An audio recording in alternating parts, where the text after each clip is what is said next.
नमस्कार दोस्तों, हम हैं एग्जाम प्रेप लेखनी से जीतेंगे में आपका स्वागत है। अभी तक हमने वर्णमाला की जो सीरीज आप लोगों को बताई है उसमें लगभग 6 वीडियो दिए हैं आप लोगों को और पूरी वर्णमाला उसमें आप लोगों को खत्म कर दिए और सब कुछ बताया है उसके अंदर कि उनके उच्चारण स्थान क्या है, कौन से वर्णमाला कौन से व्यंजन वर्ण होते हैं, तो व्यंजन वर्ण क्यों होते हैं, अक्षर कौन से होते हैं और संयुक्त व्यंजन क्या है, ऊष्म व्यंजन क्या है ना, अंतस्थ व्यंजन क्या है, इन सब के बारे में हमने आपसे चर्चा की और बताया भी है। ठीक है, तो उसी सीरीज को हम आगे बढ़ाते हुए आज एमसीक्यू लेके आए हैं बहुविकल्पीय प्रश्न और ये सारे के सारे प्रश्न आपके प्रीवियस ईयर यानी पहले जो उत्तर शिक्षक पात्रता परीक्षाएं हुई हैं उनमें पूछे गए हैं। तो स्टार्ट करते हैं, शुरुआत करते हैं पहले क्वेश्चन। तो पहला क्वेश्चन लिखा हुआ निम्न में संयुक्त व्यंजन नहीं है। ठीक है, इस नहीं पे मैं जोर इसलिए दे रहा हूं कि आप लोग जल्दबाजी के अंदर सिर्फ देखते हैं निम्न में से संयुक्त व्यंजन, आगे लगा के निकल लेते हैं। अब यहाँ पे मैंने 6 को अगर जो पहले लिख दिया होता, ठीक है, तो आप लोग पहले ही सही उसको करके चले आते हैं, नहीं ध्यान नहीं देते। इसलिए इस बात का ध्यान रखिएगा, क्वेश्चन पूरा पढ़िए और बहुत बारीकी से पढ़िए। 2.5 घंटे का समय मिलता है, बहुत समय मिलता है पढ़ने के लिए और जितना ज्यादा आप क्वेश्चन पढ़ेंगे उतना अच्छा हल कर पाएंगे। ठीक, तो लिखा हुआ है निम्न में से संयुक्त व्यंजन नहीं है, तो कौन सा संयुक्त व्यंजन नहीं है आपका? ये या वाला नहीं है। छ संयुक्त व्यंजन है, त्र संयुक्त व्यंजन है, ज्ञा संयुक्त व्यंजन है। ठीक है, छ किसके योग से बनता है आप लोगों को पता होना चाहिए, कमेंट बॉक्स में कमेंट करके हमको बताइएगा। त्रा किसके योग में बनता है और ज्ञा किसके योग में बनता है, ये ध्यान रखिएगा। कमेंट बॉक्स में कमेंट करके हमको बताइएगा, मैं तो आपको हल करके यहाँ पे बता ही दूंगा, लेकिन आप लोग बताइएगा कितना आप लोग सीरियस है इस चीज को लेकर। ठीक, दूसरा क्वेश्चन ये है जिनका उच्चारण स्थान ऊपर के दांतों में जीभ लगाने से होता है। ऊपर वाले दांत जो कौन से है, ऊपर वाले है ना, ऊपर वाला जो दांत है उस पर जीभ लगाने से होता है। तो भाई दांत में जब जीभ लग रही है तो साधारण सी बात है दंत होंगे, है। ठीक है, तो कौन से? ये दंत हो जाएंगे। कंठ वाले आपके कहां से बोले जाते हैं? गले से, कंठ से बोले जाते हैं। मूर्धन्य कौन से होते हैं? मूर्धन्य कौन से होते हैं? मूर्धन्य जो आपके तालु के आगे वाला भाग और दंत मूल के पीछे वाला भाग। ठीक है, तालु और दंत मूल के बीच वाला भाग मूर्धन्य। अनुनासिक वो होते हैं जो नाक से बोले जाते हैं। तीसरा क्वेश्चन है निम्नलिखित में से ऊष्म व्यंजन कौन सा है? देखिए हमने सबके सामने लिख रखा। दूसरा क्वेश्चन आपका यूपीटेट 2018 में पूछा गया, पहला क्वेश्चन यूपीटेट 2018 में पूछा गया, तीसरा क्वेश्चन आपका यूपीटेट 2018 में पूछा गया। अब ध्यान दीजिए, सोचिए 2018 में 3 क्वेश्चन आपके वर्ण से आए हैं, वर्णमाला से आए हैं, तो कितनी इंपॉर्टेंट है, कितनी महत्वपूर्ण है वर्णमाला आपके लिए। तो तीसरा क्वेश्चन क्या है, निम्न से ऊष्म व्यंजन कौन से है? अब हमने आपको बताया है, अगर आपने सही तरीके से मेरा वीडियो देखा होगा तो आपको पता होगा कि ऊष्म व्यंजन जो होते हैं शाखा साहा होते हैं, इनको ये कटकोण वाला है। ठीक है, ध्यान रखिए। अब यहाँ पर एक वर्ण की कमी है और वो है हा। ठीक है, अब ये पूरा हो गया, ये 3 4 के चारों क्या है, ये ऊष्म व्यंजन है। आवासा ऊष्म नहीं होते हैं, इसमें सारी ऊष्म है। च ये आपके जो है क्या बोलते हैं उसको, तालक वाले होते हैं। ठीक है, और यारा लावा ये आपके अंतस्थ व्यंजन होते हैं, इसमें व जोड़ दिया जाए तो ये अंतस्थ व्यंजन होते हैं। चौथा क्वेश्चन आपका कह रहा है कि स ध्वनि का उच्चारण स्थान क्या है? श। अब ध्यान दीजिएगा, बोलिए तो जब तक आप बोलेंगे नहीं तब तक आप फील नहीं कर पाएंगे कि वो बोला कहां से जा रहा है, उसका उच्चारण स्थान कहां से हो रहा है। तो यानी श, ये इसको सीटी वाला स कहा जाता है। ठीक है, श है ना, श का उच्चारण स्थान कहां? देखो जबान आपकी कहां जा रही है, ऊपर जा रही है, तालू पे लग रही है, तो यानी श का उच्चारण स्थान क्या हो जाएगा, तालु हो जाएगा।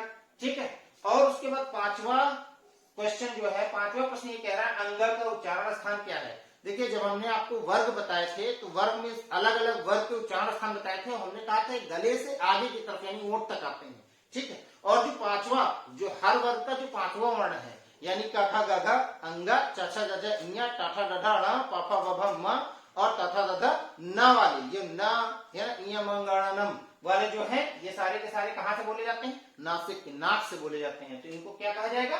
नासिक कहा जाएगा। यानी अंगा का उच्चारण स्थान क्या हो जाएगा आपका? नासिक हो जाएगा। लिखा हुआ है कि अर्धस्वर कौन से होते हैं? प्रीवियस क्लास में जब हमने उच्चारण स्थान की चर्चा की थी तो उसी में आपको बताया था कि जो अंतस्थ व्यंजन होते हैं यारा लावा, उनमें से आपके य र और व ये 3 के 3 क्या होते हैं? ये आपके अर्धस्वर कहे जाते हैं। क्यों? क्योंकि ये ना तो व्यंजन में होते हैं और ना ही स्वर में होते हैं। तो ये पहला वाला क्वेश्चन आप पहला वाला विकल्प आपका ये सही हो जाएगा। ठीक है, बाकी ई उ आपके स्वर होते हैं, री री ये जो है री स्वर होता है, री जो है हिंदी भाषा में नहीं लिया जाता, ये संस्कृत भाषा में आता है। और यहाँ पे री और शा दे रखा है तो शा व्यंजन हो जाएगा, री स्वर में आ जाता है। ठीक है, इसके बाद 7वां क्वेश्चन है टा वर्ग में निम्न टावर में किस प्रकार के व्यंजन है? आप बताओ भैया, टावर में किस प्रकार के व्यंजन है? ठीक है, तो हमने आपको बताया था पहले कंठ यानी गला आएगा, ठीक है, उसके बाद में तालु आता है, ठीक है, तालु के बाद में मूर्धा आता है। तो आप ध्यान दे दीजिए, पहले क च ट टावर, ठीक है, तीसरा वाला आया यानी कंठ, तालु और उसके बाद मूर्धा यानी टावर। कौन सा हो जाएगा आपका? मूर्धा हो जाएगा। ठीक है, ध्यान दीजिएगा हमारी बात पे। और इसके बाद में इस तरफ आ जाते हैं, लिखा हुआ है धा का उच्चारण स्थान। अब हमने आपको बताया था कि देखो क कंठ से बोला जाता है, कावर का कंठ से बोला जाता है, और घा कहां पे आता है? कावर में ही आता है। तो इसका कौन सा आंसर सही हो जाएगा आपका? बी वाला सही हो जाएगा। ठीक है, इसके बाद में लिखा हुआ है छ किसके योग से बना है? अब हमने बताया भी आप लोगों को संयुक्त व्यंजन कौन किसके योग से बना है। अगर आपने सीरियसली उसको देखा होगा तो आप आंख बंद करके निशान लगा देंगे किस पे? ए वाले पे, यानी इस पे जो है बना हुआ है। अब देखिए इससे आगे दे रखा है क च क छ क श। ठीक है, कंफ्यूज करने के लिए पूरा मटेरियल तैयार है, पूरा मसाला इसके अंदर भर रखा है कि आप कंफ्यूज हो जाएं, गलत करके आए। जो भी एग्जामिनर होता है वो यही चाहता है कि आप गलत करके आए, एक क्वेश्चन आपके हाथ से फिसल जाए। ठीक है, तो ध्यान दीजिएगा इस चीज का। 10वां क्वेश्चन आपको कह रहा है उच्चारण स्थान की दृष्टि से कौन सा विकल्प शुद्ध है? ये क्वेश्चन जो है इसमें विकल्पों में थोड़ी सी त्रुटि है। ठीक है, इन्होंने लिखा है साधन के श मूर्धन में, श तालव्य, च कंठ है। तो श मूर्धन से नहीं बोला जाता, ये तो तालु से बोला जाता है। और ये वाला श ये जो है आपका मूर्धन से बोला जाता है। च कंठ से नहीं बोला जाता क्योंकि वो का वर्ग में नहीं आता है, चा वर्ग में आता है। चा वर्ग अपने आप में चा वर्ग है। ठीक है, तो ध्यान दीजिएगा हमारा ये आंसर तो ये वाला हो सकता है, लेकिन जहां पे दंत लिखा है इसको अगर दंत मूल कर देते, ठीक है, दंत मूल का मतलब होता है मसूड़ा। ठीक है, इसको अगर दंत मूल कर दिया जाता तो आंसर और ज्यादा सही होता। यदि नहीं किया है तो आप इसको दंत ही मार के आइएगा अगर अगली परीक्षाओं में क्वेश्चन आता है तो। ठीक है, फिर दे रखा है 11 वाला क्वेश्चन दे रखा है, 11 नंबर क्वेश्चन दे रखा है कि प्लुत स्वर कौन सा होता है? प्लुत स्वर हमने आपको बताया थे कि जिनके उच्चारण स्थान में 3 मात्रा या 3 मात्रा से भी अधिक का समय लगता है। ठीक है, अब देखिएगा लिखने पे सब कुछ दे रखा है यहाँ पर। ठीक, तो ध्यान दीजिएगा प्लुत स्वर कौन सा हो जाएगा? ओम। जब हम ओम की ध्वनि लेते हैं तो बहुत लेते हैं, ओम करते हैं, तो ये ओम है। बाकी आउम नहीं होता है, ओम ये भी अशुद्ध है, ओ तो प्लुत हो ही नहीं सकता। ठीक, 12 नंबर क्वेश्चन कह रहा है कि स्वर किसका भेद है? बहुत इंपॉर्टेंट चीज है, देखो सबसे पहले संधि लगा रखी है इन लोगों ने।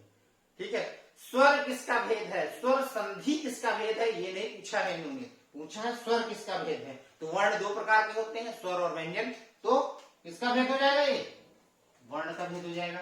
ठीक है, फिर 13 नंबर क्वेश्चन जो दे रखा अयोगवाह कहा जाता है। अयोगवाह किनको कहा जाता है? हमने लास्ट वाली क्लास में आप लोगों को बताया था कि आ के योग से जो बनते हैं उन्हें अयोगवाह कहा जाता है। और आ के योग से कौन कौन बनता है? आपका अनुस्वार अंक और विसर्ग अह। तो आपका बी वाला आंसर जो है ये सही हो जाएगा, ये देखिए। ठीक है, फिर 14 नंबर क्वेश्चन दे रखा है निम्नलिखित में दंत वर्ण कौन सा है? दंत वर्ण कौन सा जो दांत से बनते हैं? त, थ, द, ध है, ध्यान दीजिएगा। और ये क्या हो जाएगा? सी वाला आंसर आपका सही हो जाएगा।